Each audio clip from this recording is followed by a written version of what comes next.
பக்தியொலி நேயர்களுக்கு வணக்கம். இந்த பதிவுல நம்ம திருவண்ணாமலை கிரிவலம் அத பத்தின ஒரு சூட்சுமத்த நம்ம பார்க்க போறோம்.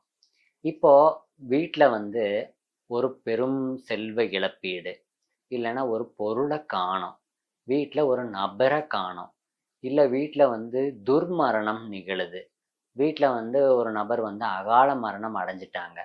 அடுத்து வந்து வீட்ல வந்து யாரோ ஒரு நபர காணாம போயிட்டு நம்ம தேடுறோம். பொருள காணாம போயிட்டு நம்ம தேடுறோம். விலை உயர்ந்த பொருட்களா இருக்கலாம். நகை காணாம போயிருக்கலாம். பணம் காணாம போயிருக்கலாம்.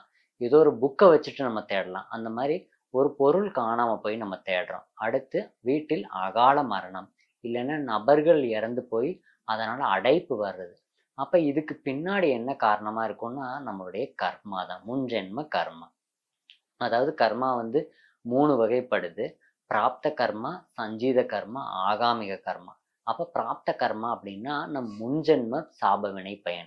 அப்ப அந்த முன்ஜென்ம கர்மா பாதிக்கப்பட்டுருச்சு.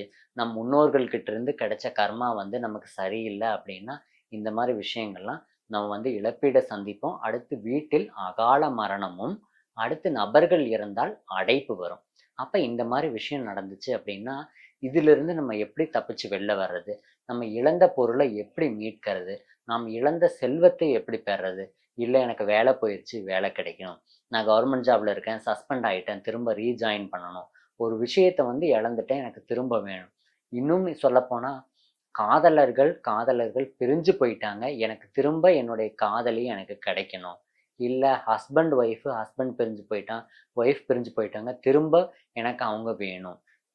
நண்பர்கள் பிரிஞ்சு போயிட்டாங்க, திரும்ப வேணும். இல்லைன்னா பிஸ்னஸ் லாஸ் ஆயிடுச்சு, அதை நான் ரெக்கவர் பண்ணணும். இல்லைன்னா பிஸ்னஸ்ல பார்ட்னர்ஸ்குள்ள சண்டை வந்துருச்சு, அதனால வந்து பிரிஞ்சு போயிட்டோம்.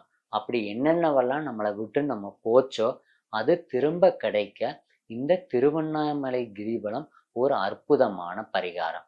இந்த திருவண்ணாமலை கிரிவலம் எப்படி பண்ணணும் அப்படின்னா, எல்லாருமே வந்து கிரிவலம் வந்து கிளாக் வைஸ்ல வலம் வருவோம். ஆனா இந்த வழிபாட்டுக்கு ஆன்டி கிளாக் வைஸ்ல வலம் வரணும்.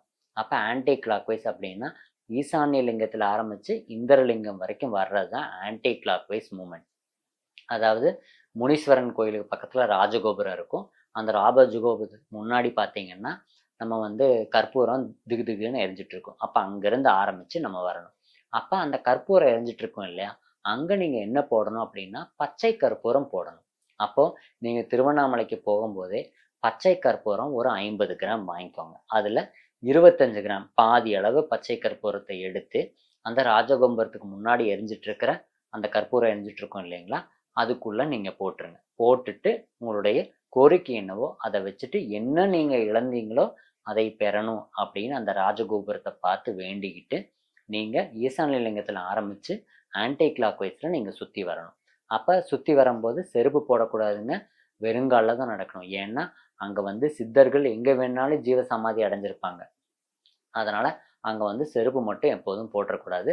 வெறுங்கால்ல தான் நடந்து வரணும். அப்ப நடந்து வரும்போது எல்லா லிங்கத்தையும் அதே மாதிரி தரிசிட்டு வாங்க. எங்கெங்கெல்லாம் முடியுமோ அங்க பச்சை கற்பூரம் ஒரு ஒரு சூடத்தவா நீங்க கற்பூரத்தை போட்டுட்டு ஏத்திக்கிட்டே வாங்க.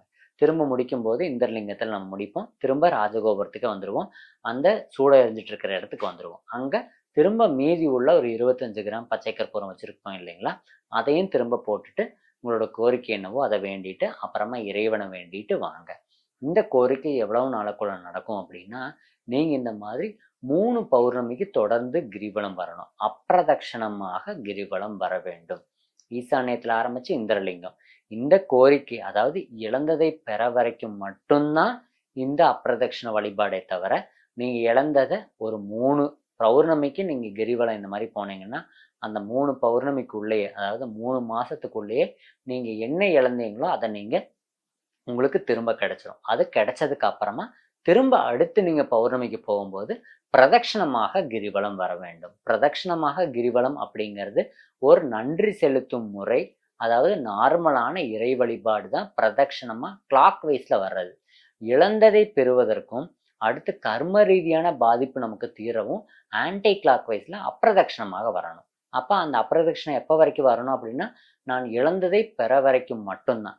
அந்த இழந்ததை நீங்க கிடைச்சதுக்கு அப்புறமா நன்றி செலுத்தும் விதமாக நீங்க பிரதட்சணமாக கிளாக் வைஸ்ல அடுத்த முறை பௌர்ணமிக்கு கிரிவலம் வரணும். அப்போ இந்த இழந்ததை நீங்கள் மீண்டும் பெற நீங்க இந்த அப்பிரதட்சணமாக ஆன்டி கிளாக் வைஸ்ல திருவண்ணாமலையில பௌர்ணமியில கிரிவலம் வாங்க. இதே மாதிரி போகும்போது பச்சை கற்பூரம் வாங்கிட்டு போங்க. பச்சை கற்பூரத்தை ஏற்றிட்டு உங்கள் கோரிக்கை என்னவோ அதை இறைவன்கிட்ட வேண்டிட்டு வாங்க. நீங்கள் திரும்ப வந்து இந்த 3 பௌர்ணமிக்குள்ளேயே நீங்கள் என்ன இழந்தீங்களோ அதை திரும்ப மீண்டும் பெறுவீங்க. வெற்றி அடையுங்கள். வாழ்த்துக்கள்.